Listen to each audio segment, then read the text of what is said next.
Tudo bom, pessoal? Hoje vamos falar sobre tromboprofilaxia na UTI. É um tema muito importante porque a gente precisa prevenir eventos trombóticos, né, nos pacientes críticos que estão frequentemente expostos a esses fatores. Nessas aulas, a gente vai discutir o que são eventos trombóticos, a importância da profilaxia, as suas indicações e contraindicações e as formas disponíveis de tromboprofilaxia de uma maneira bem breve. Tá? Eu sou o Pedro Gomes, eu sou intensivista. Essa e todas as aulas desse módulo eu já declaro que não há conflito de interesse da minha parte.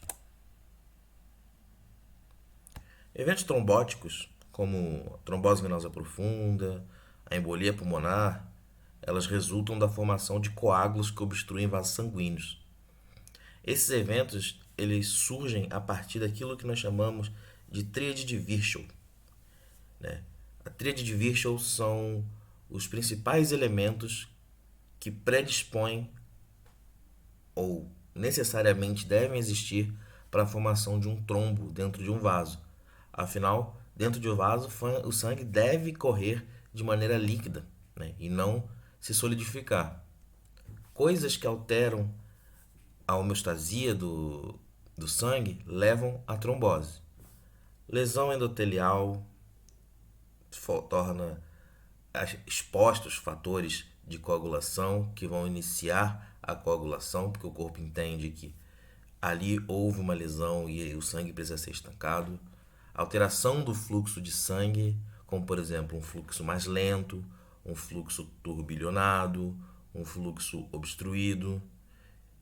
E a hipercoagulabilidade, a presença de fatores de coagulação disponíveis no sangue, tudo isso vai levar à trombose.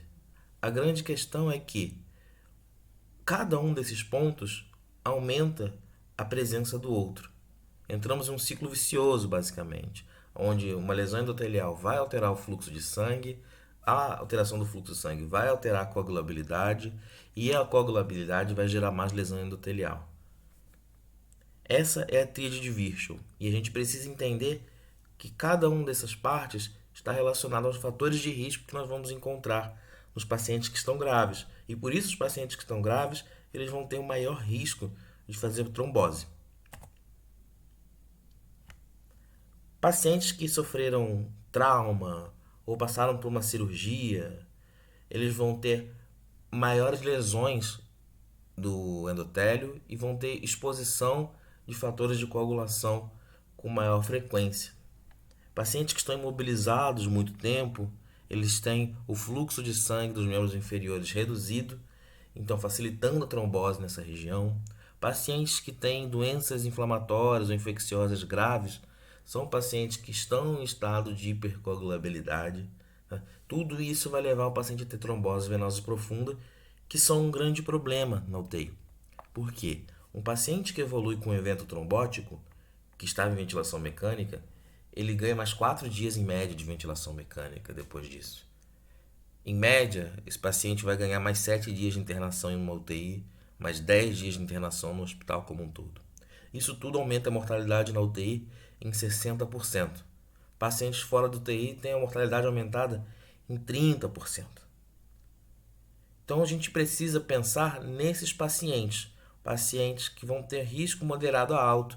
E geralmente são todos os nossos pacientes que estão em UTI. Os pacientes que vão ter uma hipercoagulabilidade, como câncer, uma sepse, uma síndrome nefrótica, pacientes que estão com mobilidade prolongada porque fraturaram a perna, ou porque fizeram uma cirurgia de grande porte, ou porque estão entubados. Tá? Esses pacientes são todos pacientes com alto risco. E a gente precisa também poder quantificar esse risco, de tal forma que criou-se uma ferramenta chamada Score de Predição de Padua. É um score que vai nos permitir pontuar e entender qual é o risco desse paciente de fazer um evento trombótico. Então, o score de Padua ele vai levar em consideração, e eu vou dizer em ordem de importância no score, tá? Vai levar em consideração atividade de câncer, paciente que já teve trombose prévia, mobilização reduzida, paciente que você já sabe que tem uma trombofilia, pacientes de trauma ou de cirurgia no período do mês anterior, pacientes mais idosos com mais de 70 anos, paciente com insuficiência cardíaca ou respiratória, infarto agudo do miocárdio ou AVC, obesidade, terapia hormonal. Você avalia cada um desses pontos no paciente e aplica os pontos. A 4 ou mais pontos determina um paciente de alto risco, um paciente que vai precisar de anticoagulação. E como faremos essa anticoagulação? Bom, se a gente tem um paciente que está tem indicação de anticoagulação, né, profilática, a gente precisa pensar se ele tem alguma contraindicação ou não. Não havendo contraindicação, nós vamos anticoagulá-lo com heparina de baixo peso molecular, como por exemplo uma enoxaparina. Estudos já demonstraram que ela vai ser mais eficiente do que uma heparina não fracionada, que é a heparina normal. Caso esse paciente apresente alguma contraindicação, a gente precisa pensar numa outra estratégia. Exemplos: um paciente que tem uma discrasia, um problema na coagulação, ou então um paciente que está em hemorragia ou tem um risco aumentado de hemorragia, paciente que tem um sangramento no cérebro, por exemplo, esse paciente é melhor usar uma compressão pneumática intermitente dos membros inferiores para tentar aumentar a mobilidade do sangue no membro inferior e evitar essa estase sanguínea, essa trombose venosa, ou até mesmo não realizar nenhuma anticoagulação, porque é um paciente que pode piorar o sangramento. Ele pode evoluir com sangramento intracraniano novo ou piorar o que já tem. Então é um paciente que vai ter um risco muito alto para o sangramento, que vai superar o risco da trombose. Pacientes que têm insuficiência renal também têm um risco maior de evoluir com sangramento, caso a gente use heparina de baixo peso molecular. Então a gente opta para o paciente usar a heparina normal, a heparina não fracionada. Pacientes com insuficiência hepática são outros pacientes que são bastante discrásicos, geralmente vão ter PCR elevado, INR elevado, plaquetas elevadas. Então o paciente a gente precisa ter muito cuidado na hora de anticoagular, ficar sempre atento a estigmas de sangramento e de risco nesses pacientes. Paciente com contraindicação, geralmente a compressão pneumática intermitente, né, a profilaxia mecânica, vai ser a principal estratégia para utilizarmos. Ainda há uma cultura no Brasil de utilizarmos meia de compressão graduada, porém as sociedades europeias e americanas de terapia intensiva já acabam contraindicando, né, o uso dessas meias, preferindo a compressão pneumática intermitente ou até a não realização.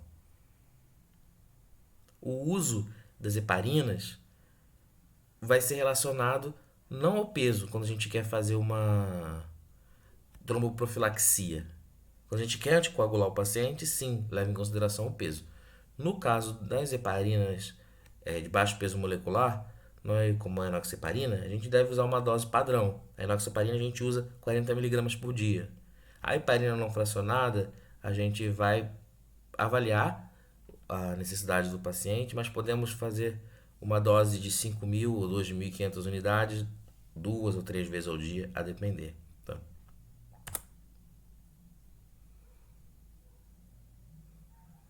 Então, devemos sempre ter em mente que a tromboprofilaxia ela vai reduzir a maior mortalidade dos pacientes na UTI. E a gente precisa fazê-la adequadamente, porque fazê-la de maneira inadequada, tanto para mais quanto para menos, vai aumentar o risco desse paciente ter sequelas, ficar grave ou até mesmo não sair da UTI. Precisamos sempre checar se o paciente está adequadamente inserido no protocolo de tromboprofilaxia. Precisamos ver que anticoagulante ele está usando, se aquele anticoagulante é adequado ou por que não está utilizando. Tá? Aqui eu sugiro um exercício que é pegar um paciente na UTI e entender se ele está ou não com a profilaxia adequada, até encontrar um paciente com a profilaxia inadequada. É bem possível que você encontre isso em qualquer UTI que você vá. Esse é o momento de você se perguntar por que esse paciente não está dentro do protocolo.